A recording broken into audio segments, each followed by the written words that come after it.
கர்த்தருடைய பரிசுத்த நாமத்துக்கு ஸ்தோத்திரம். இந்த நாளிலும் தகுதி இல்லாத எனக்கு ஆண்டவர் தன்னுடைய வசனத்தை தன்னுடைய ஜனங்களுக்கு சபைக்கு பேசுவதற்கு என்னை பயன்படுத்த தந்த இந்த கிருபைக்காய் என் தேவனை ஸ்தோத்தரிக்கிறேன். மாத்திரமல்ல, இந்த சபை தலைமைத்துவம், நிர்வாகம், சக ஊழியர்கள் எல்லாருக்காகவும் நான் கர்த்தரை ஸ்தோத்தரிக்கிறேன். இந்த நாளிலும் இறுதியாய் பாடப்பட்ட பாடலோடு இந்த செய்தி தொடர்புடையதாய் இருக்கிறது. கடவுளுடைய வசனம் இருபுறமும் கருக்குள்ளே பட்டயம். அசதியாய் அசட்டையாய் நாங்கள் கேட்கக்கூடாது. கர்த்தர் பேசுகிறார் எனக்கும் உங்களுக்கும். இந்த இணையதளத்தில் கேட்டுக்கொண்டிருக்கிற நீங்கள் யாராயிருந்தாலும் சரி, நீங்கள் என்ன சூழ்நிலையில் இருக்கிறீங்களோ எல்லாவற்றையும் ஒருபுறம் வைத்துவிட்டு கர்த்தருடைய வசனத்துக்கு நேராய் திரும்பும்படியாய் தாழ்மையோடு கேட்டுக்கொள்கிறேன். எடுத்து வாசிப்போம். லூக்கா எழுதின சுவிசேஷம் 4வது அதிகாரம் 4வது வசனம். அவர் பிரதியுத்தரமாக, மனுஷன் அப்பத்தினாலே மாத்திரமல்ல, தேவனுடைய ஒவ்வொரு வார்த்தையினாலும் பிழைப்பான் என்று எழுதியிருக்கிறதே என்றார். ஆமென். தலைகளை தாழ்த்தி ஒரு விசை ஜெபித்திருந்தாலும் ஜெபிப்போம். பரிசுத்தமுள்ள பிதாவே, இந்த நாளிலும் நீர் எங்களோடு பேசும்படியாய் ஜெபிக்கிறோம். ஆண்டவரே, மனுஷனுடைய மாம்ச சிந்தை உமது ஊழியத்திலே இடைவிடாதபடிக்கு கர்த்தர் இந்த இடத்திலே நீர் என்னுடைய வாயாயிருந்து கர்த்தர் இந்த நாளிலும் நீர் நினைத்த உம்முடைய சித்தத்தின்படி உம்முடைய ஊழியத்தை செய்து முடிக்க எங்களுக்கு கிருபை தரும்படியாய் ஜெபிக்கிறோம். கேட்கிற ஒவ்வொருவருடைய இருதயங்களும் திறக்கப்படட்டும். இயேசுவின் மூலம் ஜெபிக்கிறோம். உமது பரிசுத்த நாமம் ஒன்றே கனம் அடைவதாக, மேன்மையை அடைவதாக. இயேசுவின் மூலம் ஜெபிக்கிறோம் பிதாவே. ஆமென். இந்த இடத்திலே பிசாசை பார்த்து கடவுள் ஒரு பதிலை கொடுக்கிறார். பிசாசுக்கும் கடவுளுக்கும் நடக்கிற ஒரு சம்பாஷணை. மனுஷன் அப்பத்தினால் மாத்திரமல்ல, கடவுளுடைய திருவசனத்தினால் உயிர் பிழைப்பான். இன்னொரு வசனத்தை வாசிப்போம். அதே யோவான் எழுதின சுவிசேஷம் 4வது அதிகாரம் 34வது வசனம். இயேசு அவர்களை நோக்கி, நான் என்னை அனுப்பினவருடைய சித்தத்தின்படி செய்து அவருடைய கிரியை முடிப்பதே என்னுடைய போஜனமாயிருக்கிறது. இந்த 2 இடத்திலையும் 2 விதமான மக்களுக்கு அல்லது நபருக்கு ஆண்டவருடைய வாயினால் இந்த பதில் அருளப்படுகிறது. ஒன்று பிசாசுக்கு, கடவுளுடைய வார்த்தையினால் உயிர் பிழைப்பான். 2வது, இந்த அத்தியாயத்தை நீங்கள் வீடுகளில் இருந்து வாசித்தால் தெரியும். சீசர்களை நோக்கி, அவரை பின்பற்றுகிற ஜனங்களை நோக்கி ஆண்டவர் என்ன சொல்றார்? பிதாவின் சித்தத்தை செய்வதே என்னுடைய போஜனமாயிருக்கிறது. ஆகாரத்தை குறித்து பேசுகிறார். 2 விதமான ஜனங்களுக்கு, நபர்களுக்கு கர்த்தர் இந்த வார்த்தையை சொல்லியிருக்கிறார். பிசாசுக்கும் ஒரே வசனம்தான். விசுவாசிகளான எங்களுக்கும் கடவுளை நம்பி அவருடைய நன்மையை பெற்று அவரை நம்புகிற எங்களுக்கும் அதே வசனம்தான். ஒரு மாற்று கருத்தும் இல்லை. அவர் மாறாதவர், அவர் உண்மை உள்ளவர். அதனால் தான் கர்த்தர் போஜனம், தன்னுடைய போஜனம் பிதாவின் சித்தத்தை செய்வதே. இந்த உலக வழக்கத்தின்படி இந்த செய்திக்கு தலைப்பு ஒன்று வைக்கக்கூடுமானால், விடை தெரிந்த விசுவாசியா? ஒரு கேள்வியோ என்னை பார்த்து நான் கேட்கிறேன். விடை தெரிந்த விசுவாசியா நான்? அதே போல நீங்க ஒவ்வொருவரையும் இதை பார்த்து கேட்டுக்கொள்ளலாம். இந்த செய்தியினுடைய தலைப்பு தான். இந்த உலக வழக்கத்தின்படி ஒரு கூட்டம் இருக்கு, விடை தெரிந்த ஜனங்கள். உலக வழக்கத்தின்படி, சத்தியத்தின்படி அல்ல, உலக வழக்கத்தின்படி அந்த விடை தெரிந்தவனுடைய வாழ்க்கை சமாதானமாக இருக்கும் உலக வழக்கத்தின்படி. உதாரணத்துக்கு நோய் இருக்காது, சிகரெட் குடிக்க மாட்டாங்க. ஏண்டா இயேசுவை தெரியாதவங்க எத்தனையோ பேர் சிகரெட் குடிக்கிறது இல்லை, போதை வஸ்துகளுக்கு அடிமைப்பட மாட்டாங்க, ரூல்ஸ் அப்படியே ஃபாலோ பண்ணுவாங்க. இந்த ரோட்ல போக்குல சிக்னல் அந்த சிக்னலுக்கு ஏற்ற மாதிரியே அவங்க தங்களை அமைத்துக் கொள்வாங்க. இது உலக வழக்கத்தின்படி வாழுகிற ஒரு ஜனக்கூட்டம்.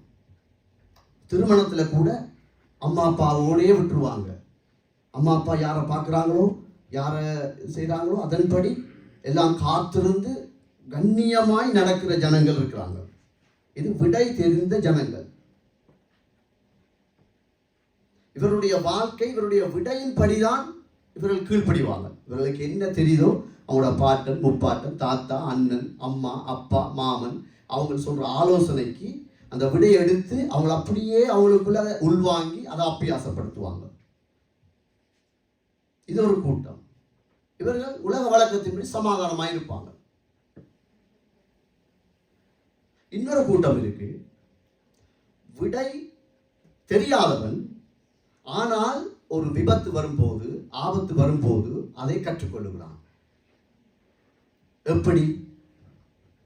விடை தெரியாது, சிகரெட் குடிப்பாங்க, போதை வசத்துக்கு அடிமையா இருப்பாங்க, பாவம் செய்வாங்க, கெட்ட வார்த்தை பேசுவாங்க, பாவத்தை விடுவோம் மன்னிக்கணும். இது உலக வழக்கத்தின்படி.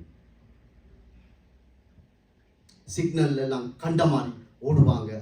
இப்படி நடக்கும்போது அவங்களுக்கு ஏதாவது ஒரு எதிர்ப்பு வந்துடும், வியாதி வரும்.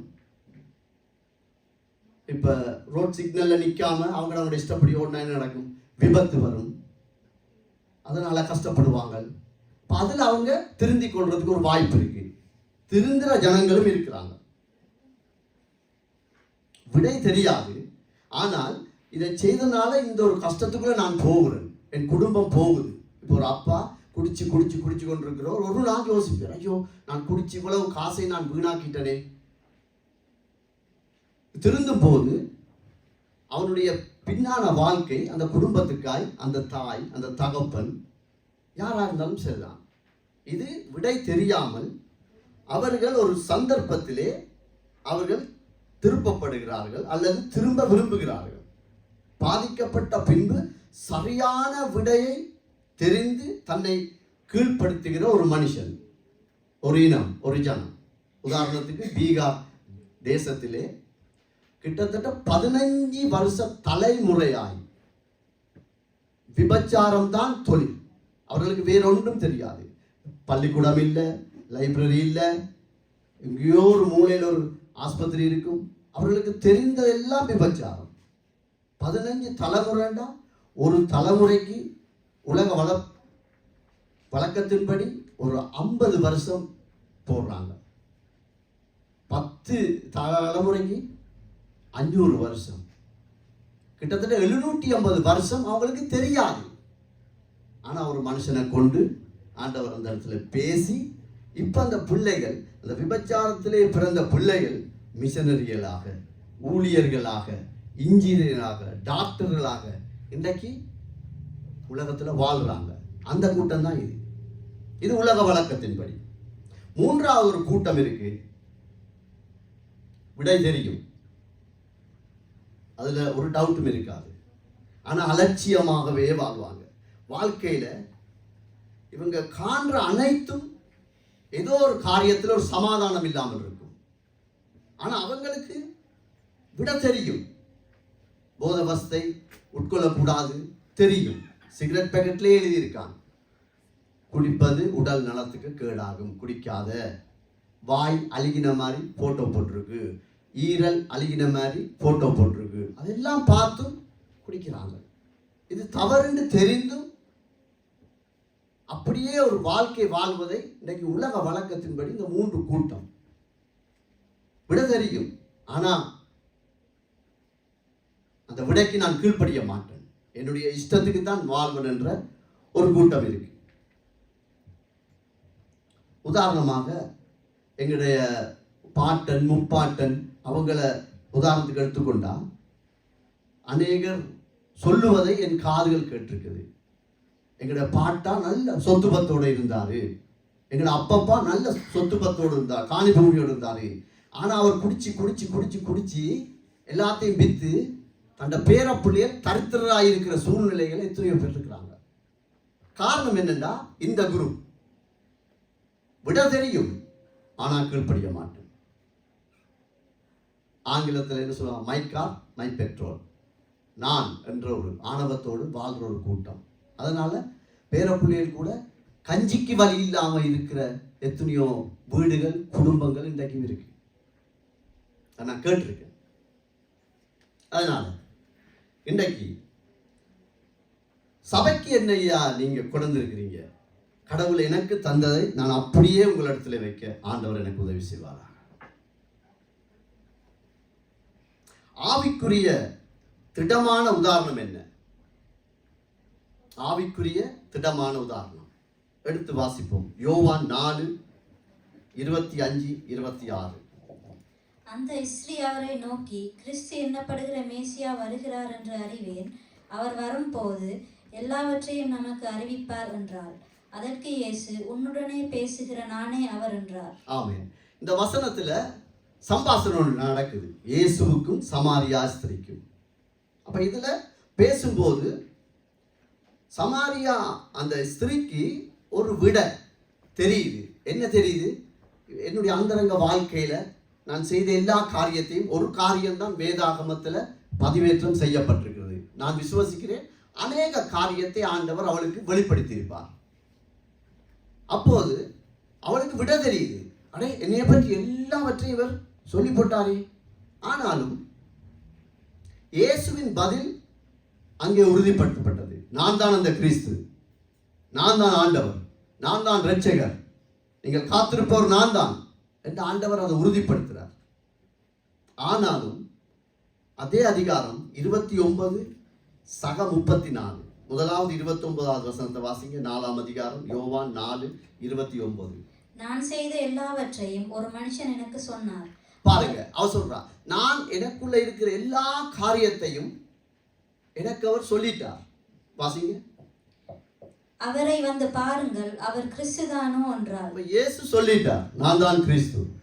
ஆனா அவங்களோட ஊர் கூட்டங்கள், ஜனங்கள் அல்லது நண்பர்களை பார்த்து சொல்றார், இவர் கிறிஸ்துவான்ற ஒரு டவுட்டா இருக்கு, வந்து பாருங்க எல்லாரும், இவர் கிறிஸ்துவா?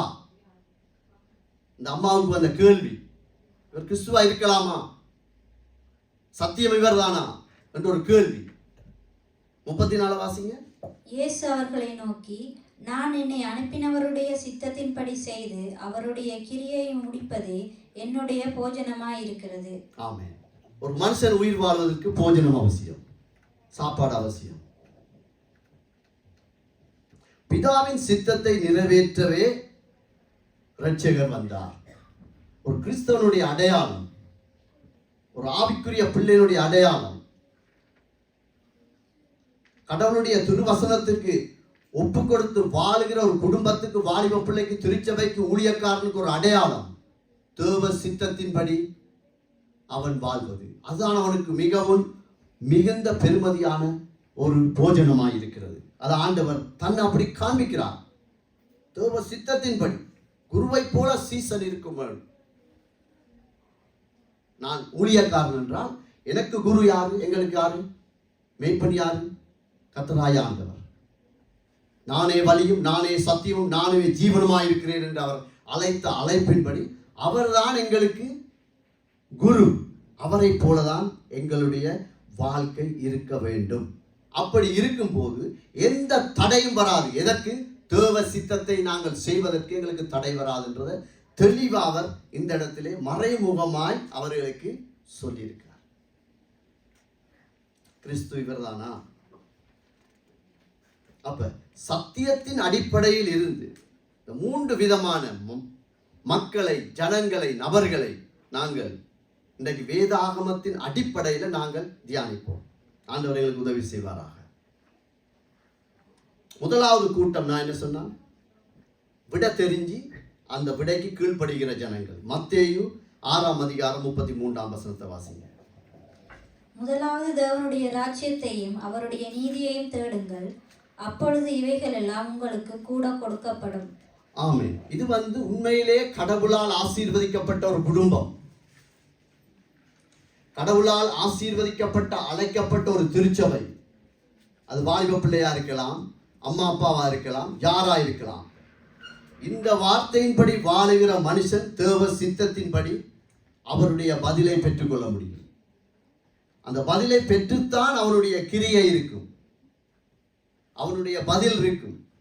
யாராவது ஒரு கேள்வி கேட்டால் இந்த முதலாவது தேவனுடைய ராஜ்யத்தை நீதியை தேடுங்கள் என்ற அந்த பதிலுக்கு கீழ்ப்படிந்தவன், இதுதான் என்னுடைய விட, வேற மாற்று விடையே இல்லை.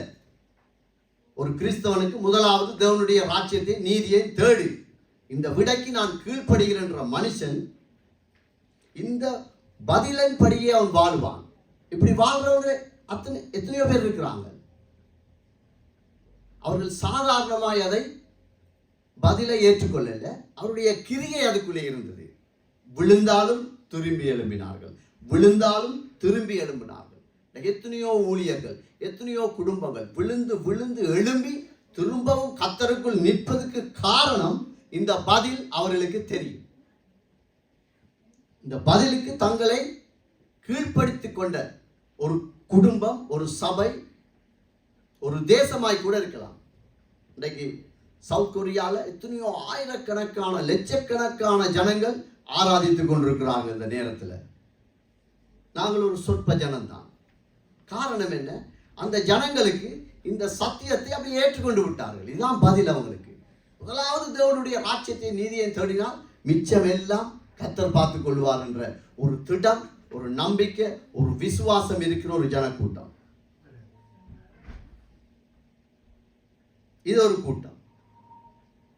இந்த கூட்டம் என்ன செய்யும்டா, குடும்பத்தில், வேலையில, சபையில, இது எந்த இடத்திலும் வரக்கூடிய கேள்விகளுக்கு, மன அழுத்தங்களுக்கு, சோதனைகளுக்கு வேதத்திலிருந்து தான் பதிலை எடுப்பாங்க. ஏண்டா சத்தியத்தை அறிவீர்கள், சத்தியம் உங்களை விடுதலையாக்கும். இதான் முதலாவது தேவனுடைய ராஜ்யத்தை நீதியை தேடுங்க. குடும்பத்தில் என்ன பிரச்சனை வந்தாலும் வேதத்தில் இருந்து தான் பதிலை எடுப்பாங்க, வெளியால இருந்து எடுக்க மாட்டாங்க. காரணம் என்னன்னா, இந்த வசனத்துக்கு கீழ்ப்படுத்த ஜனங்கள், அவர்கள் ஆசீர்வதிக்கப்பட்டவர்கள். அவர் கர்த்தரால் ஆசீர்வதிக்கப்பட்டவர்கள் மாத்திரமில்லை, கடவுளுக்காய் வாழ்கிறவர்கள். இன்னொரு கூட்டம் இருக்கு, விட தெரியாது, ஆனா கற்றுக்கொண்டுட்டாங்க. விட தெரியாது, விட தெரிஞ்சவனுடைய வாழ்க்கை அநேக பரிசுத்தவான்களை பார்க்கலாம். உதாரணத்துக்கு பேதுருவை சொல்லலாம். மறுதலிச்சான், கடைசி வரைக்கும் தலைகீழாய் வேத வல்லுநர்கள் அறிக்கையின்படி தலைகீழாய் அடிக்கப்படும் வரைக்கும் அவன் முதலாவது தேவனுடைய ராஜ்யத்தை நீதியை தேடின மனுஷனாய் இருந்தபடியால் தான் அந்த இரத்த சாட்சியாய் மறிக்கக்கூடிய மாதிரி எத்தனையோ பரிசுத்தவான்கள் இன்றைக்கும் மறிச்சு கொண்டிருக்கிறாங்க. ரெண்டாவது கூட்டத்தை பார்க்க போறோம். விட தெரியாது, ஆனா கற்றுக்கொண்டுட்டாங்க. யாத்திரையாகவும் 20வது அதிகாரம் 2-5. உன்னை அடிமைத்தன வீடாகிய எகிப்து தேசத்திலிருந்து புறப்பட பண்ணின உன் தேவனாகிய கர்த்தர் நானே. என்னையன்றி உனக்கு வேறே தேவர்கள் உண்டாயிருக்க வேண்டாம். மேலே வானத்திலும் கீழே பூமியிலும் பூமியின் கீழ் தண்ணீரிலும் உண்டாயிருக்கிறவைகளுக்கு ஒப்பான ஒரு சொரூபத்தை ஆகிலும் யாதொரு விக்கிரகத்தை ஆகிலும் நீ உனக்கு உண்டாக்க வேண்டாம். ஆமென். இந்த வசனத்துல ஆண்டவர் சொல்றாங்க, நான் தான் உன்னை மீட்டு கொண்டு கூட்டி கொண்டு வந்தேன். உன்னுடைய அடிமைத்தனம், உன்னுடைய பாவம், உன்னுடைய கண்ணீர், உன்னுடைய தரித்திரம், நீ அனாதையாக்கப்பட்டாய். உனக்காக யாருமே குரல் கொடுக்க வர இல்லை. நான் தான் வந்து இறங்கி வந்து உன்னைய மீட்டு கொண்ட தெய்வம். நீ இப்படித்தான் வாழணும் என்று ஒரு கட்டளை கொடுத்திருக்கிறார். என்ன? மேலே வானத்திலும் கீழே பூமியிலும் இவனுக்கு உண்டான யாரையும் நீ கும்பிடாத, ஆராதிக்காத, என் வழியை மாத்திரம் நீ பின்பற்றி வா. இது அர்த்தம் என்ன? மாதிரியான கலப்படமான எந்த ஒரு விடையை நாங்கள் எடுத்துக்கொள்ளக்கூடாது.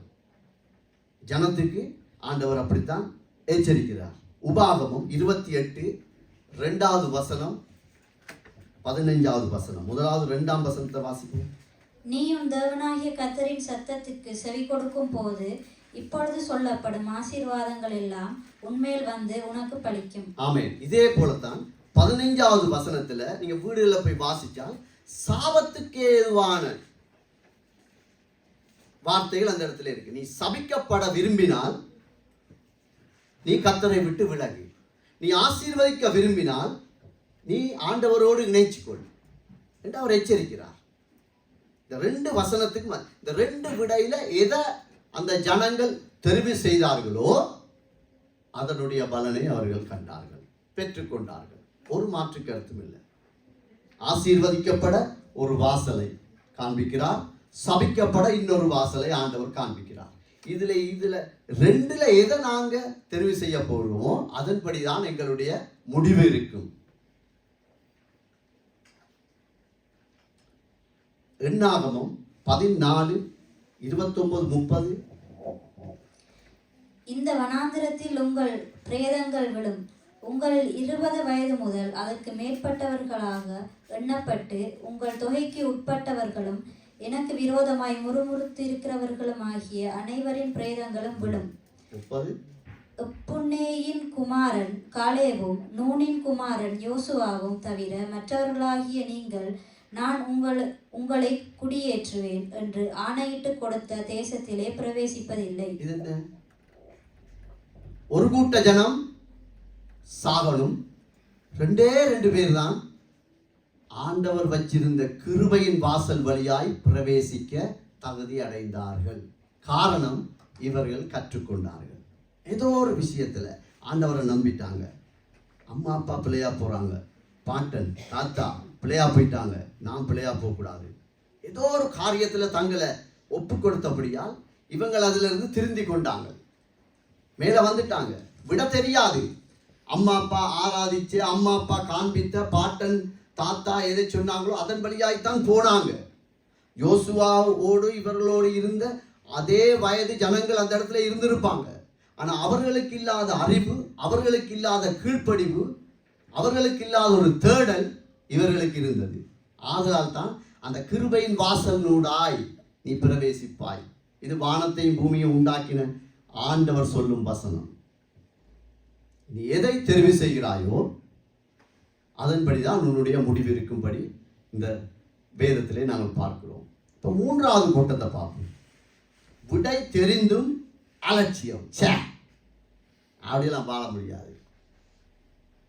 மத்தேயு 18:7 வசனம். இடரல்களின் நிமித்தம் உலகத்துக்கு ஐயோ, இடரல்கள் வருவது அவசியம், ஆனாலும் எந்த மனுஷனால் இடரல் வருகிறதோ அவனுக்கு ஐயோ. தேவனுடைய மாதிரிக்கு அல்லது பதிலுக்கு எதிராக செயல்படும் மனிதன், சபை, ஜனத்தின் நிலை அது ஐயோவாக முடியும் என்பதை கர்த்தர் எச்சரிக்கிறார். வசனம் தெரியும். இன்னைக்கு உலகம் முழுவதிலும் சுவிசேஷம் முக்காவாசி அறிவிக்கப்படுகிற கிருபை நாட்கள். இந்த யூடியூப் ஒன்று வந்தது, எல்லாரும் ஏதோ ஒரு ஆண்டவருடைய வசனத்தை சொல்லிக்கொண்டே இருக்கிறாங்க. அது பிளஸ்ஸாகவும் இருக்குது, மைனஸாகவும் இருக்குது. ஆனால் இயேசு நல்லவர், இயேசு இதைத்தான் விரும்புகிறார், இதுக்காகத்தான் இயேசு வந்தார் என்று எல்லாம் வடிவா தெளிவா பேசிக்கொண்டே படுது. ஆனா ஒரு கூட்டம் இருக்கு, இடர பண்ணிக்கொண்டே இருப்போம், இடறிக்கொண்டே இருப்போம். அவனை பார்த்து சொல்றான், உங்களுக்கு ஐயோ. எரேமியா 17:5 வாசிங்க. மனுஷன் மேல் நம்பிக்கை வைத்து மாம்சமானதை தன் புயபலமாக்கி கொண்டு கர்த்தரை விட்டு விலகுகிற இருதயமுள்ள மனுஷன் சபிக்கப்பட்டவன் என்று கர்த்தர் சொல்லுகிறார். சபிக்கப்பட்டவன். ஏன்? மனுஷனுடைய மாம்ச அந்த சிந்தை, மனுஷர்கள் சொல்ற காரியத்தை அப்படியே நம்பி வாழுகிற மனுஷனுடைய நிலைமை அது என்ன? கர்த்தரை வெறுத்து மனுஷன் மேல் நம்பிக்கை வைத்து மாம்சமானதை தன் புய பலமாக்கி கொண்டு கர்த்தரை விட்டு விலகுகிற மனுஷன். நம்புகிற மனுஷன் மட்டுமில்லை, கடவுளையே அப்படியே ஒதுக்கி நாங்கள் இந்தால போகிறோம், கடவுள் வேண்டாம், கொஞ்சம் ரொம்ப கஷ்டமாக இருக்கு, சத்தியம் எங்களுக்கு கொஞ்சம் இறுக்கமாக இருக்கு, முடியாது. அதான் அந்த மாம்ச சுயபலம் மனுஷன் சொல்ற. இதுக்கு ஒரு உதாரணம். இந்த உலகத்தில் கிறிஸ்தவ கூட்டத்தில் அதிகமாய் கூடுகிற கூட்டம் யாரு? எனக்கு தெரிந்த மட்டும் ரோமன் கத்தோலிக்கம். நான் அந்த ஒரு பாரம்பரியத்திலிருந்து வந்த ஒரு மனுஷன். சின்ன வயசுலே ஆலயத்திலே ஃபாதர்மாரோடெல்லாம் இருந்திருக்கிறேன். பீடம் போட்டிருக்கிறேன், பூசைக்கு ஆயத்தப்படுத்தியிருக்கிறேன். பீட பணியாளர்கள் என்று சொல்லுவாங்க, ஓல்ட பாய்ஸ், அதில் இருந்திருக்கிறேன். 4 மணிக்கு எழும்பி 5 மணிக்கு திருந்தாதி மணி அடிக்கணும், பெரிய மணி. 1ஆம் மணி, 2ஆம் மணி, 3ஆம் மணி, அப்படியெல்லாம் இருந்த ஒரு மனுஷன். அதனால் நான் தைரியமாக இதை இந்த இடத்துல பேசுவதற்கு கர்த்தர் எனக்கு உதவி செய்கிறார். இந்த ரோமன் கத்தோலிக்கத்தில் இருக்கிற குருக்கள், பிஷப்மார், போப்மார், இவர்களுக்கு தெரியாதா மேலே வானத்திலும் கீழே பூமியிலும் இவைகளுக்கு ஒப்பான யாதொரு விக்கிரகத்தையும் சுருவத்தை உண்டாக்காத, அதை நமஸ்கரிக்காத, அதை ஆராதிக்காத, அதை உண்ட பிள்ளைகளுக்கு வழிகாட்டாத என்று அவங்களுக்கு தெரியாதா? தெரியும். ஒரு பாதிரியா, அதாவது ஒரு குருவானவராய் படித்து வெளியே வர கிட்டத்தட்ட 10 வருஷம் எடுக்குது. கிட்டத்தட்ட 10 வருஷம். நீங்க கேட்கலாம், உனக்கு எப்படி தெரியும்?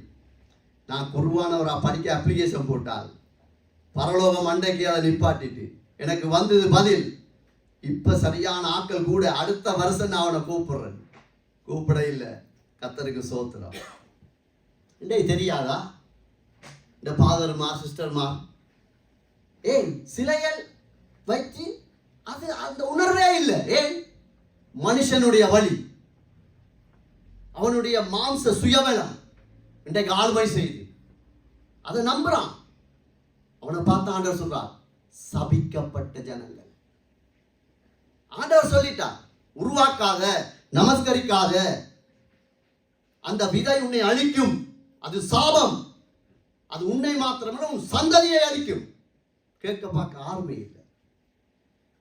அதுக்கு ஒரு சாட்டை சொல்லி, அதுக்கு ஒரு காரணத்தை சொல்லி, இது ஒரு அடையாளம், எல்லாத்தையும் சொல்லி எப்படியோ எத்தனையோ லட்சக்கணக்கான ஜனங்கள் இன்றைக்கு பின்பற்றி கொண்டுதான் இருக்கிறாங்க. இது விட தெரிந்து அசதியாக இருக்கிறாங்க. நீதிமொழிகள் 29:12 வாசிங்க. அதிபதியானவன் பொய்களுக்கு செவி கொடுத்தால் அவன் ஊழியக்காரர் யாவரும் துன்மார்க்கர் ஆவார்கள். ஆமென். அதிபதிகள் யாரு? 10 வருஷம் படித்து குருக்களாகி, பிஷப்பாகி, போப்பாகி பொய்களுக்கு செவி கொடுத்தால் அவனுடைய ஊழியக்காரர் யாவரும் துன்மார்க்கர் ஆவார்கள். ஆண்டவர் பாருங்க எவ்வளவு நல்லவர் என்று, எவ்வளவு தெளிவா எழுதி வச்சிருக்கார். ஞாயிற்றுக்கிழமை ஆண்டவர், வெள்ளிக்கிழமை கல்லறை ஆண்டவர், செவ்வாய்க்கிழமை அந்தோனியார், வியாழக்கிழமை வேளாங்கண்ணி மாதா, வாசல்ல பேரை மறந்து போனது சிலைய அப்படியே நிற்கும் வாளோட கபிரியேல் தூதன். ஆண்டவர் சொல்றார், மனுஷனை நம்பாத. அதிபதியானவன், அதாவது இது மிச்சம் கவனம்.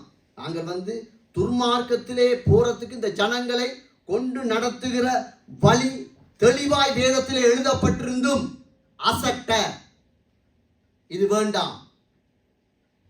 இதனுடைய முடிவென்ன? ஆண்டவருடைய மன்னிப்பு, இரக்கம், காருண்யம், இவைகளுக்கு எல்லாம் ஒப்போசிட்டா தான் அவங்களுக்கு நடக்கும். காரணம், உனக்கு கண் திறக்கப்பட்டு எழுதி வைத்திருக்கிறது. இன்னைக்கு அதே பரிசுத்த வேதாமத்தான் பலிபீடத்தில் இருந்தெடுத்து அவங்க பூச வைக்கிறாங்க, பிரசங்கம் பண்றாங்க. சிலுவப்பாதை ஆண்டவர் கீழே விழுற மாதிரி எல்லாம் விழுறான், அடிக்கிறான், ஆனா சிலையை வழிபடுகிறான். ஆண்டவர் சொல்றார், இது அவங்களுக்கு ஆண்டவருடைய அறிவை வெறுத்து, ஆண்டவருடைய சித்தத்தை வெறுத்து, அவருடைய கட்டளையை வெறுத்து தன்னுடைய இஷ்டத்துக்கு வாழ்ற ஒரு கூட்டம். இதை நான் எந்த இடத்திலும் பயமில்லாமல் சொல்வேன். காரணம், இதே பரிசுத்த வேதாகம் தான் அங்கே இருக்கிறது. எனக்கு சத்தியம் அறிவிக்கப்பட்ட போது நான் ஃபாதர்ஸ்மாரோடு இருந்தால், திருகோணமலை மறை மாவட்ட ஆயர் எல்லார் கிங்ஸ்லி சுவாம்பிள்ளை, அவர் இப்போ உயிரோடு இருக்கிறாலும் தெரியாது, தயவுசெய்து போனலாம் மூடு.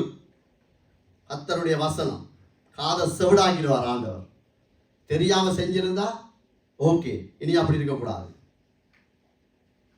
அவருக்கு நான் பிளேண்டி போட்டு கொடுத்தால், யாருக்கு? மட்டக்களப்பு திருகோணமலை மறை மாவட்ட ஆயருக்கு நான் பிளேண்டி போட்டு கொடுத்தாலையா? நான் 10 வயசுல நான் சாதாரண ஆள் இல்லை, நான் தைரியமா பேசுவேன். நான் பாஸ்பார்ட் போய் கொண்டு என்ன மேலே வானத்தில் இப்படியெல்லாம் இருக்கே, இல்லை நீ அது சும்மா நாங்கள் ஒரு அடையாளம். அப்போ நாங்கள் அடையாளம்ட்டா ஏன் நீங்கள் சுருவத்தை தூக்கி ஆசீர்வதிக்கிறீங்க? இல்லை நாங்கள் அவங்கள தொட்டு கும்பிட சொல்லலையே. அப்போ நான் சொன்னேன், நீங்கள் தூபம் காட்டுறீங்க. எனக்குள்ள அந்த ஆண்டவர் அந்த என்னைய விடவே இல்லை. ஆண்டவருக்கு சோத்திரம். எனக்காக மன்றாடி அழுது புலம்பி என் ரட்சிப்பின் வாசலை திறந்த ஒரு இந்து மத சகோதரி, ஒரு இந்து மத ஒரு சகோதரன், அவர்களோடாய்த்தான் ஆண்டவரின் கண்களை திறந்தார். நான் கேட்டேன் போய் ஃபாதர்ஸ் மாற கடைசியாக அவன் சொன்ன பதில், நீ தெரிவு செய்தது சரி. ஆமென், கர்த்தருக்கு சோத்திரம். ஆனா அதிலிருந்து அவங்க வெளியே வர இல்லை. ஒரு சிலர் வராங்க, ஆண்டவருக்கு சோத்திரம். இது அவங்களோட நிலை. இப்ப வாசிப்போம். கொலோசையர் 20, மன்னிக்கணும், கொலோசையர் 2ஆம் அதிகாரம் 20வது வசனம் 21வது வசனம். நீங்கள் கிறிஸ்துவுடனே கூட உலகத்தின் வழிபாடுகளுக்கு மரித்ததுண்டானால், இன்னும் உலக வழக்கத்தின்படி பிழைக்கிறவர்கள் போல மனுஷருடைய கற்பனைகளின்படியும் போதனைகளின்படியும் நடந்து, தொடாதே, ருசி பாராதே, தீண்டாதே என்கிற கட்டளைகளுக்கு உட்படுகிறது என்ன? ஆமென். 20வது வசனத்தை போடுங்கம்மா. இது யாரை பார்த்து ஆண்டவர் சொல்றார்? பவுல் யாரை பத்தி சொல்றார்? ஊழியக்காரன் யாரை பார்த்து? கிறிஸ்துவுடனே சிலுவை, நீங்கள் கிறிஸ்துவுடனே கூட உலகத்தின் வழிபாடுகளுக்கு மரித்தது உண்டானால், நீ ஞானஸ்தானம் எடுத்திருக்கிறியா?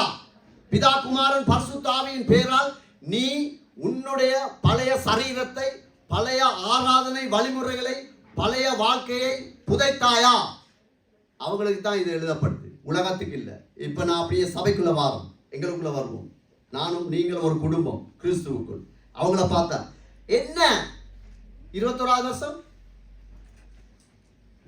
மனுஷனுடைய கட்டளைப்படியும் போதனைப்படியும் நடந்து, தொடாதே, ருசி பாராதே, தீண்டாதே என்கிற கட்டளை உட்படுகிறது என்ன? உன்னால எப்படி இப்படி வாழ முடியுது?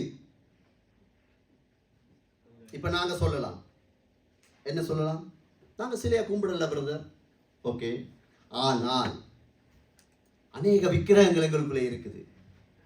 விக்கிரகங்கள், அந்நிய நுகம், மாறுபாடு, ஆராதனை, கலாச்சாரம், திருமணம், இவைகளுக்கு நீ உட்படக்கூடாது.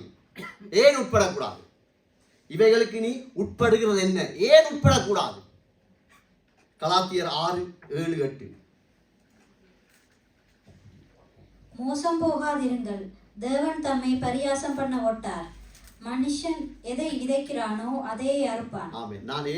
நான் கூடுதலாக வசனங்களை வைத்து நான் பேசும்போது அது உங்களுக்கு உறுதிப்படுத்தப்படும். அதுக்காகத்தான் ஒவ்வொரு வசனத்தையும் நான் இந்த இடத்துல சொல்லி இந்த வார்த்தையை நான் உங்களோடு சேர்ந்து தியானிக்கிறேன். சரிதானே? அப்ப மனுஷன் தேவனை பரியாசம் பண்ண முடியாது, அவர் விட மாட்டார். எப்படி நாங்க ஆண்டவரை, நாங்க நல்லா தானே இருக்கோம் பிரதர். கோபம், மூர்க்கத்தனமான பேச்சு, மன்னிக்க முடியாத நிலை, பிள்ளைகளுக்கு முன்மாதிரியா இல்லை. இது எல்லாம் கடவுளை பரியாசம் பண்ணுகிற ஒரு காரியம். ஆராதனை நடக்கும், போன பார்க்கிறது, உண்ட புள்ளால பார்க்குது, உண்ட சந்ததியால பார்க்குது. பரியாசம். ஏசு தானே தான் இருக்கிறோம். இல்ல, முக்கியமான ஒரு கோல் வந்தா ஓகே, அதை அவங்களுக்கு சொல்லிடணும். நான் இத்தனை மணிக்கு ஆராதனைக்கு போறேன், அப்படி இல்லாத அந்த டைமுக்கு நீ எழுப்பியா, வெளியே போய் காய்ச்சி போட்டு வந்துருவோம். தவிர்க்க முடியாத கோளுகள், அசட்ட, இப்படித்தான் நாங்க பரியாசம் பண்றோம். மேல இருந்து அவங்க சொல்லணும், ஜெபிங்க ஜெபிங்க ஜெபிங்க, சோத்திரம் பண்ணுங்க சோத்திரம் பண்ணுங்க, கை தட்டுங்க, பாடுங்க. தெரியாதா? ஆண்டவரிடத்திலிருந்து நன்மையை பெற்ற ஜனங்கள் அல்லவா நாங்கள். அழிய வேண்டிய எங்களை ஆண்டவர் தூக்கி எடுத்திருக்கிறார். அவருடைய காருண்யத்தால் அல்லவா நாங்கள் நிற்கிறோம். 8வது வசனம் சொல்லுது, நீ எதை விதைக்கிறாயோ நீ எப்படியும் எடுத்துட்டு போ, அது பிரச்சனை இல்லை. லெனினை பார்த்து ஆண்டவர் சொல்றார், நீ எப்படியும் எடுத்துட்டு போ. குடும்பம், மனைவி, பிள்ளைகள், நீ எப்படியும் வாழு. ஆனா நீ எதை விதைக்கிறாயோ அதை அறுப்பாய். முடிவு அப்படித்தான் இருக்கும். கவனம். கவனம். இதன் முடிவு நமக்கானது மட்டுமல்லையா, இது என்னோடு முடியல, என் சந்ததி, என் பேர குழந்தைகள். ஆண்டவரால எவ்வளவு ஒரு கேடுள்ள ஒரு வாழ்க்கைக்குள்ள நாங்க வாழணுமா? தேவையில்லை தானே. சின்ன ஒரு கோபப்பட்டாலும் பரிகாசம். ஆண்டவர் சொல்றார், சத்துருவை சிநேகி. பக்கத்தில் இருக்கிறவனை மன்னிக்க முடியல, நேசிக்க முடியல. காரணம் என்ன? நாங்க விபச்சாரம் செய்யல, கொலை செய்யல. எங்களை விட நல்லவன் வெளியால இருக்கிறான். விபச்சாரம் செய்ய மாட்டான், கொலை செய்ய மாட்டான். ஆனா நாங்க சத்தியம் தெரிஞ்ச நாங்க சின்ன ஒரு பாவம் கூட எதை விதைக்கிறோமோ அதன் அறுவடையை நாங்க அறுத்தே தீர்வோம். இந்த நிலையில எங்க ஆரம்பிச்சது? இந்த நிலை எப்படி ஆரம்பிச்சது என்று நான் ஆண்டவர்கிட்ட கேட்டேன். ஆண்டவரே, ஆண்டவர் டக்குன்னு எனக்கு ஒரு வசனம் தந்தார். ஓசியா 4:6 எடுத்து வாசிங்க. என் ஜனங்கள் அறிவில்லாமையினால் சங்காரமாகிறார்கள். நீ அறிவை வெறுத்தாய், ஆகையால் நீ என் ஆசாரியனாயிராதபடிக்கு நானும் உன்னை வெறுத்து விடுவேன். நீ உன் தேவனுடைய வேதத்தை மறந்தாய், ஆகையால் நானும் உன் பிள்ளைகளை மறந்து விடுவேன். ஆமென். இதுதான் இங்கதான் ஆரம்பிச்சது. என்னது? ஆண்டவருடைய வசனத்தை நீ மறந்துட்டா. எங்கடா அப்பப்பா, அவர் அப்பப்பா உங்களுக்கு தெரியாது. மறந்தபடியாத்தான் உன் பிள்ளைகள் மறக்கப்பட்டது. இன்றைக்கு ஆண்டவர் எச்சரிக்கிறார். இந்த விடையின் மேல் நமக்கு இருக்கும் அலட்சியம்தான் நம்மை கடவுளோடு சேர விடாமல் நாங்கள் அழிவது மாத்திரமல்ல, எங்களுடைய சந்ததி அழிய போவதையா. எங்களை நம்பி தந்த சந்ததி அதை அழிப்பதற்கு நாங்கள் காரணமாயிருக்கிறோம். ஏன்? ஆண்டவரை பரியாசம் பண்றது. சபையில எப்படி இருக்கிறோமோ அதே மாதிரி தான் குடும்பத்திலையும் இருக்கணும். சபையில எப்படி இருக்கிறோமோ அதே மாதிரி தான் வேதத்தலத்தில் இருக்கணும். சபையில எப்படி இருக்கிறோமோ அதே மாதிரி தான் பள்ளிக்கூடத்தில் இருக்கணும். மனுஷனுடைய ஆலோசனைக்கு வளைஞ்சி நெளிஞ்சி சுழிச்சு போகிறார். அப்படி போனால் அதுக்குரிய கிரகத்தை நானும் நீங்களும் அறுப்பதில் எந்த சந்தேகமும் இல்லை. கர்த்தர் சொல்றார், நீ வேதத்தை மறந்தால், என் வசனத்தை மறந்தால், நான் உன்னை மாத்திரமில்லை உன் பிள்ளைகளை மறப்பேன். எவ்வளவு வைராக்கியமா இருக்கிறார் அவருடைய பரிசுத்தத்தில் ஆண்டவர். யோவான் 13:3 வாசிங்க. தம்முடைய கையில் பிதா எல்லாவற்றையும் ஒப்பு கொடுத்தார் என்பதையும், தாம் தேவனிடத்திலிருந்து வந்ததையும் தேவனிடத்திற்கு போகிறதையும் இயேசு அறிந்து. ஆமென். இந்த வார்த்தையில நீங்க வீட்டை போய் வாசிங்க. இந்த அதிகாரத்தை இயேசு சீசருடைய கால்களை கழுவ முதல் தம்முடைய பிதா எல்லாவற்றையும் கொடுத்திருக்கிறார் என்பதை அறிந்து, சகல வல்லமைகளும் அவரிடத்தில் இருக்கிறது தெரிந்துதான் ஆண்டவர் சீசருடைய கால்களை மாத்திரமல்ல, அவரை காட்டி கொடுக்கிற ஒரு மனுஷனுடைய காலையும் கழுவ ஆரம்பிக்கிறார். ஆண்டவர் காண்பிக்கிறார், நீ வேதத்தை, என்னுடைய சத்தியத்தை, அது அப்படியே அந்த நான் தந்த உனக்கு ஆலோசனைகள் விடைகளுக்கு கீழ்ப்படிய உனக்கு தாழ்மை இருக்கு. ஆனா நீ போதனா இருக்கலாம், ஒரு கூட்டத்துக்கு பெரிய ஒரு அதிகாரியா இருக்கலாம், குடும்பத்துல கணவனா இருக்கலாம், மனைவியா இருக்கலாம். ஆண்டவர் சொல்றார், பிதா எல்லாவற்றையும் அவருக்கு ஒப்பு கொடுத்தார் என்று அறிந்து, அவர் அந்த பிதாவின் சித்தம் வேதத்தில் அவர் அதுக்காகத்தான் நாம் வந்தன், அப்பாட சித்தத்தை நிறைவேற்றணும், அவ்வளவுதான். சீசர்கள் என்ன சொல்றாங்க, மற்றவங்க என்ன சொல்றாங்க, இப்படி அடிக்க போறாங்களே, ஆணி அடிச்சா நோவும், அப்படி நோவும், இப்படி நோவும், துப்புவாங்க. அது நோ, பிதாவின் சித்தத்தை நான் நிறைவேற்றத்தான் வந்தேன். அந்த நிலைக்கு நான் நீங்களும் வரணும். நான் ஊழியக்காரன், நான் யார் தெரியுமா, நான் ஊழியக்காரன் மகள், எல்லாம் வச்சிருவோம். தாழ்மை. அப்படி இருக்கிறவன், அப்படி இருக்க சொல்லிதான் ஆண்டவர் இந்த வார்த்தையை எழுதி வச்சிருக்கார். தனக்கு எல்லா மகிமையும் கொடுக்கப்பட்டதை அறிந்து அங்கே வாச்சிக்கிட்டா நேரம் காணாது, கால்களை கழுவினார். இந்த விடையை நாங்கள் பற்றி பிடிச்சு கொள்ளணும். எபேசியர் 2 அதிகாரம் 20-21 வாசிங்க. அப்போஸ்தலர் தீர்க்கதரிசிகள் என்பவர்களுடைய அஸ்திபாரத்தின் மேல் கட்டப்பட்டவர்களுமாய் இருக்கிறீர்கள்.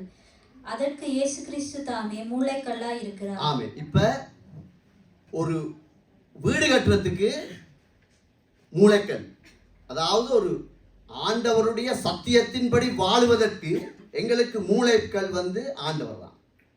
அதான் இந்த இடத்துல அவர் தெளிவா எழுதி வச்சிருக்கிறார். இந்த மூளைக்கல்லை தாண்டி இயேசு கிறிஸ்து தான் என்னுடைய குடும்பத்தின் மூளைக்கல், இயேசு கிறிஸ்து தான் என்னுடைய சபையின் மூளைக்கல், இயேசு கிறிஸ்து தான் என்னுடைய தேசத்தின் மூளைக்கல், இயேசு கிறிஸ்து தான் அவருடைய கட்டளையின் அவருடைய விடையின்படிதான் நான் வாழ்வேன் என்று சொல்லுகிற எந்த ஒரு மனுஷனையும் யாரும் மேற்கொள்ள முடியாது, எவனும் மேற்கொள்ள முடியாது. காரணம் மூளைக்கல் அவர். 21வது வசனத்தை வாசிங்க. அவர் மேல் மாளிகை முழுவதும் இசைவாய் இணைக்கப்பட்டு கர்த்தருக்குள் பரிசுத்த ஆலயமாக எழும்புகிறது. ஆமென். இன்னொரு வசனம் சொல்லுது என்ன? என் ஆலயத்தை கெடுக்கிறவனை நான் கெடுப்பேன். கர்த்தர் சொல்றார். நாங்கள் ஆலயம், நாங்க சாதாரணமா நினைக்க கூடாது. எங்களுடைய குடும்பத்துக்கு நாங்க முன்மாதிரியா இருக்கணும். கணவன் மனைவிக்கு முன்மாதிரியா இருக்கணும். நான் பார்த்து சொல்லணும், என்னுடைய மனைவி, எனக்கு தந்த மனைவி, அவள் கர்த்தருடைய ஆலயம். மனைவி பார்த்து சொல்லணும், இவர் கர்த்தருடைய ஆலயம், இவருக்கு விரோதமாய் நான் கிரியை செய்தால் ஆண்டவர் அழிப்பார். அவர் கிருபையாயிருக்கிறார், சத்தங்கள் அனுப்பி கொண்டே இருக்கிறார். பேர பிள்ளைகளை நம்பி தந்திருக்காரு. காரணம், அவர்கள் ஆலயம், கர்த்தருடைய ஆலயம். ஒரு நாள் அவர்கள் எழும்பி நிற்பாங்க, ஆண்டவருக்காக உண்மையாக ஓடுவாங்க, ஊழியம் செய்வாங்க. நாங்கள் பரியாசம் பண்ணி ஆண்டவரை அப்படியே நாங்கள் வெட்கப்படுத்துவோமானால் நாங்கள் அந்த ஆலயத்தை கெடுக்கிறோம். வாலிப பிள்ளைகளுக்கு முன்னால் நான் எப்படி பேசுகிறேன், என்னுடைய அந்தரங்க வாழ்க்கை எப்படி இருக்கிறது, அப்பாவுக்கும் அம்மாவுக்கும் எப்படி பேச்சுவார்த்தை நடக்குது, குடும்பத்தில் நாங்கள் எப்படி இருக்கிறோம், கர்த்தர் பார்க்கிறார், அந்த பிள்ளை பார்க்குது. அந்த பிள்ளை வழிவிலகி போவானால் அந்த ஆலயத்தை கெடுக்கிற நானும் நீங்களும் கர்த்தரின் நிமித்தம் அடிக்கப்படுவோம்.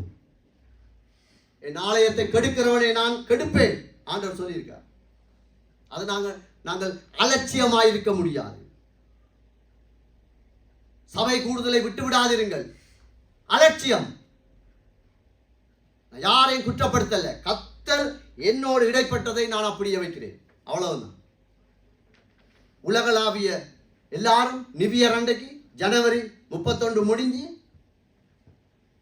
எத்தனையோ பலவீனத்தோட எல்லாம் ஆக்கள் ஊழியக்காரன்லாம் அதை இதை போட்டுக்கிட்டு எல்லாம் மைக்கை செட் பண்ணி ஆராதிக்கிறாங்க. நாங்கள் வெடிவாக்க போவோம், ஞானஸ்தானம் எடுத்திருக்கோம். அசட்ட நீ ஆலயத்தை கெடுக்கிறா, நீ யாரா இருந்தாலும் சரி, ஒன்லைன்ல கேட்டுக்கொண்டிருக்கிற அம்மா அப்பா தம்பி தங்கச்சி யாரா இருந்தாங்க, உன்னை நம்பி பேர பிள்ளைய என்னத்துக்கு தந்தவர் ஆண்டவர்? அதை ஆலயமாக்கி தன்னுடைய பலிபடத்தில் வைக்க பரியாசம். ஆண்டவர் அப்படியே பரியாசம் பண்றது. பரியாசம் பண்ணக்கூடாது. அதுக்காக என்னுடைய அழைப்பு இல்லை. பிள்ளைகளை குறித்து, மனைவியை குறித்து, கணவனை குறித்து நாங்கள் மிச்சம் கவனமா இருக்கணும். ஒரு தலைவனாக, தகப்பனாக, தாயாக, கணவனாக, மனைவியாக, மூத்த பிள்ளைகளா மிச்சம் கவனம். மூத்த பிள்ளைகள் மிச்சம் கவனம். நீங்க ஆண்டவரை அப்படியே பரியாசம் பண்ணி வாழும்போது உங்களோட தம்பி தங்கச்சி அவருடைய ஆலயம் கெடுக்கப்படுகிறது. உங்களால தான் அது கெடுக்கப்படுகிறது.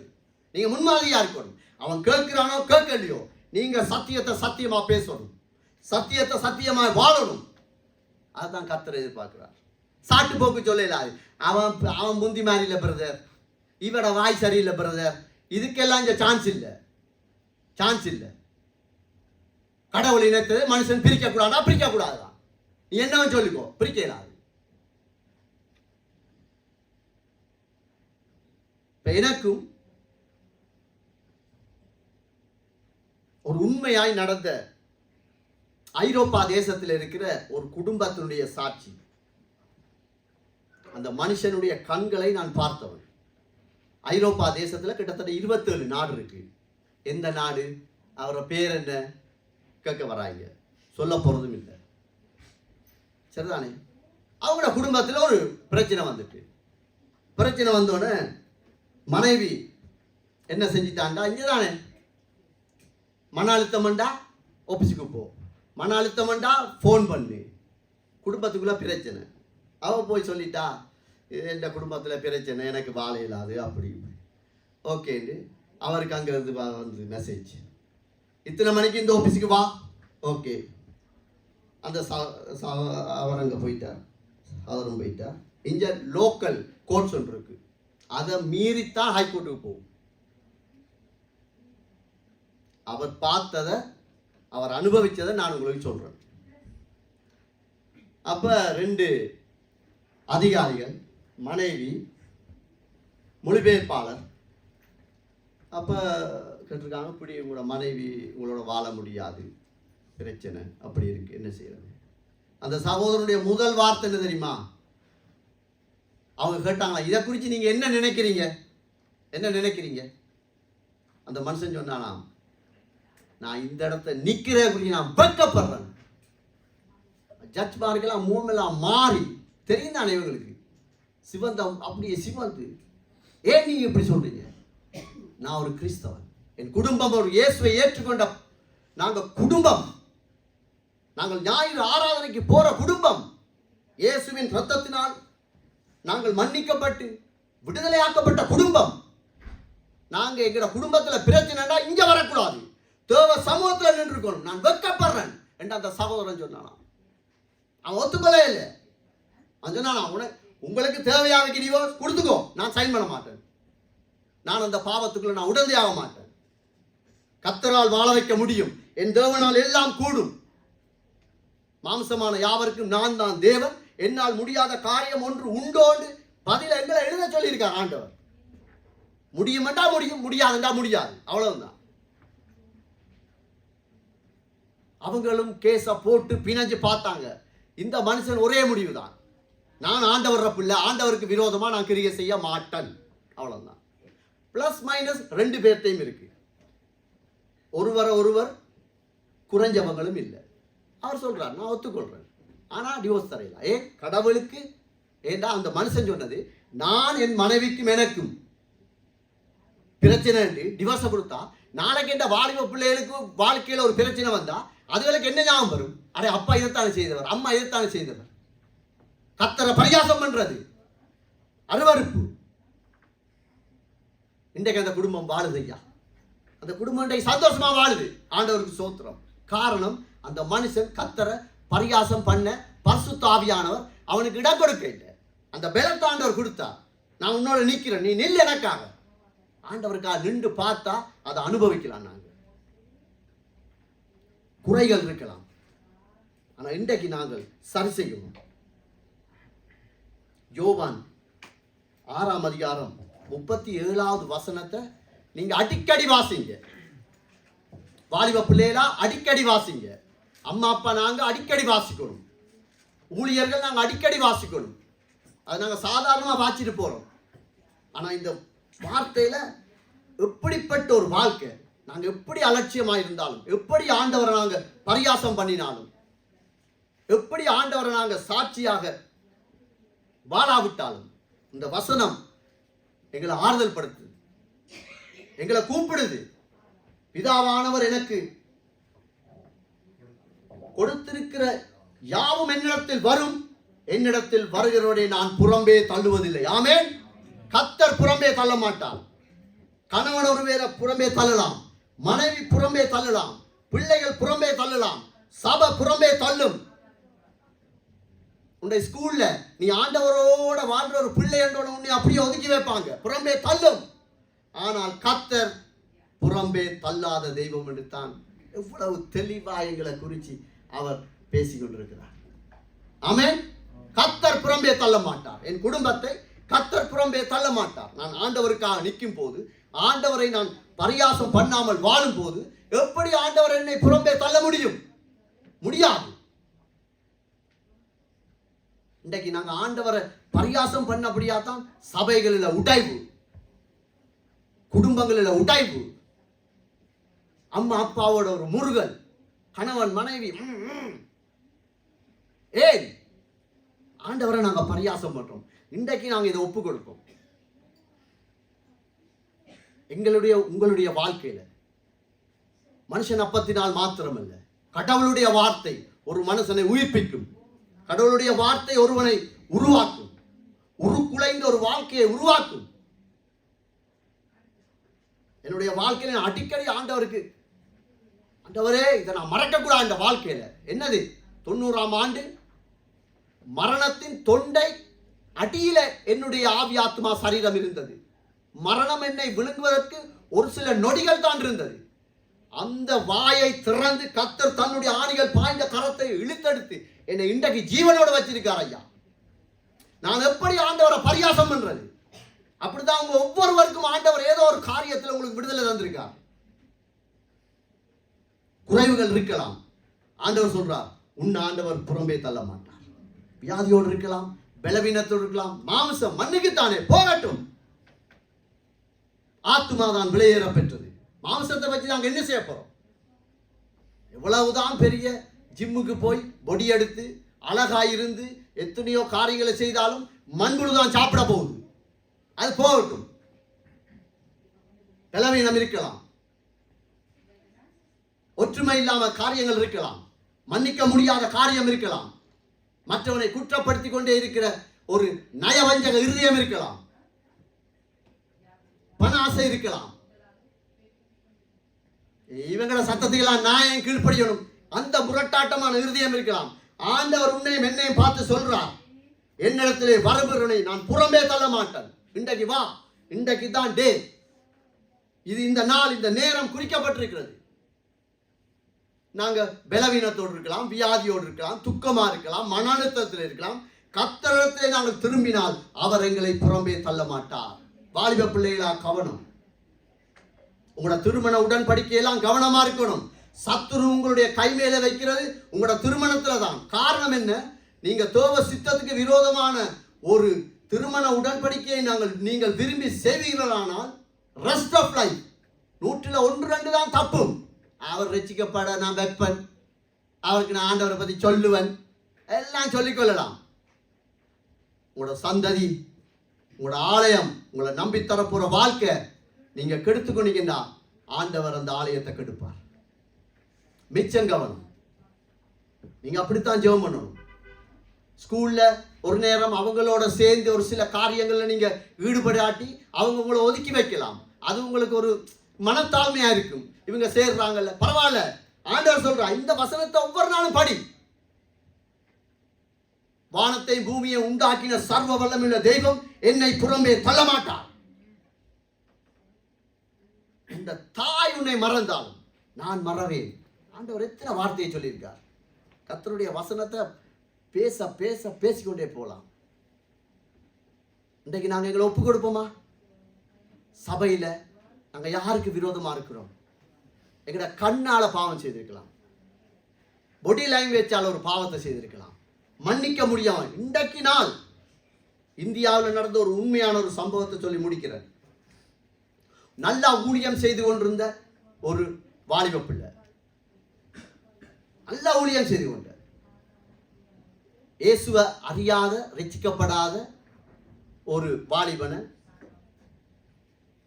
திருமணம் செய்துட்டான். அவன் சொன்னது என்ன? நான் அவர் எப்படியாவது ஆண்டவர்களை கொண்டருவன். கல்யாணம் கட்டி 1 மாசமா சர்ச்சுக்கு வரல. அந்த பாஸ்டர் ஐயா வீட்டா போய், அம்மா நீ ஊழியம் செய்த பிள்ளை, ஏனம்மா நீ வரல சர்ச்சுக்கு? அந்த பிள்ளை சொல்லிச்சான், உங்களுக்கு வேதம் தெரியாதா? என்ன பிள்ளை சொல்றா? இல்ல பழைய ஏற்பாடு காலத்துல சொல்லி இருக்குதானே, கல்யாணம் கட்டினா யுத்தத்துக்கு போகக்கூடாது. அப்ப நாங்க கல்யாணம் கட்டி இப்பதானே புதுசு, நாங்க கொஞ்சம் ஹனிமூன் எல்லாம் போயிட்டு வாரோம். அந்த மனுஷன் அழுது சொல்லிச்சான், நாளைக்கு ஒரு விசேஷித்த ஒரு கூட்டம், ஜெப ஆராதனை இருக்கு, நீயும் உங்க கணவனும் வா, அதுக்கு பிறகு நீ போ. இல்ல நாங்க எல்லாம் ஆயத்தப்படுத்திட்டோம், ஹோட்டல் எல்லாம் புக் பண்ணிட்டோம், நாங்க போப்போம். அடுத்த நாள் 2 பேரும் மோட்டர் சைக்கிள போகும்போது ரோட்ல ஒரு ஸ்பீட் பிரேக் இருந்திருக்கு. இந்த புள்ள ஏதோ பின்னுக்கு இருந்து சிரிச்சு கதைச்சி ஏதோ சொல்ல, இவர் திரும்பி பார்த்தவர் அந்த ஸ்பீட் பிரேக்கை பார்க்க இல்லை, கவனிக்கல. அதுல அடிபட்டு கண்ட்ரோல் இல்லாம எதிராக வந்த ஒரு லொரி அடிச்சு அவர் அப்படியே மறித்தார். அந்த பாஸ்டர் அழுது சொன்னானாம், அன்றைக்கு சொன்னாராம், இது ஒருவேளை கடவுள் எச்சரிக்கிற ஒரு கடைசி வசனமாயிருக்கலாம், எப்படியாவது வந்துரு, அவர் புறம்பே தள்ள மாட்டார், நீ என்ன நிலையில இருந்தாலும் பரவாயில்லை, இன்றைக்கு வா. ஆண்டவர் பேசுறார், தயவு செய்து நாங்க போவோம் ஆண்டவர்கிட்ட. அழைத்தவர் உண்மை உள்ளவர், அழைத்த தெய்வம் அவர் எங்களை பரியாசம் பண்ண விட மாட்டார், மனுஷனுக்கு முன்னால பரியாசம் பண்ண விட மாட்டார். எங்களுக்கு அப்படி தோணும். இன்னைக்கு எத்தனையோ வாலிப பிள்ளைகள், ஊழியம் செய்த பிள்ளைகள், சரியான திருமண உடன்படிக்கை இல்லாமல் அவங்களோட அம்மா அப்பாட ஊழியம் அப்படியே முடங்கி போயிருக்குது. ஊழியத்தில் இருந்த ஜெபம் முதுகலும் இன்றைக்கு அப்படியே குறைந்து போயிருக்குது. காரணம் என்ன? அந்நிய நுகத்தோட பிணைக்கப்படாதா? பிணைக்கப்படாது. ஸ்கூல்ல உனக்கு ஃப்ரெண்ட்ஸ் இருந்தா அளவோட வச்சிரு, ஐக்கியப்படாது. அவ்வளவுதான். ஏண்டா கர்த்தர் சொல்றார், நம்புகிறவனை வருகிறவனை நான் புறம்பே தள்ளாத தெய்வம். ஒப்பு கொடுப்போமா? ஜெயிப்போமா? ஸ்தோத்திரம் ஆண்டவரே, பரிசுத்தமுள்ள தகப்பனே, இந்த நாளுக்காய் நன்றி செலுத்துகிறோம் ஆண்டவரே. ஒரு வார்த்தையின்படி நாங்கள் கீழ்ப்படி எங்களுக்கு அனுக்கிரகம் தாங்க, எங்களுக்கு உதவி செய்யுங்க. நாங்கள் எந்த பகுதிகளிலே நாங்கள் உங்களை பரியாசம் பண்ணுகிறோமோ அது எங்களுக்கு தெரியும், ஆனால் தெரியாதவர்களை போல் இருக்கிறோம் ஐயா. ஆண்டவரே எங்களுக்கு உதவி செய்யுங்க. உமது சித்தத்தின்படி வாழணும், உமது ஆலயமாய் மாறணும். எங்களுக்கு நம்பித்தந்த பிள்ளைகள், நம்பித்தந்த கணவன் மனைவி, ஊழியம் நம்பித்தந்த உறவுகள், நண்பர்கள், நம்பித்தந்த மருமக்கள், நம்பித்தந்த பேர குழந்தைகள், நம்பி தரப்போறவர்கள் எல்லாரையும் நாங்கள் ஆலயமாய் கட்டி எழுப்ப எங்களுக்கு உதவி செய்யுங்க. எங்களுக்கு அந்த கிருபை தாங்க. இயேசுவின் மூலம் ஜெபிக்கிறோம் பிதாவே, ஆமென்.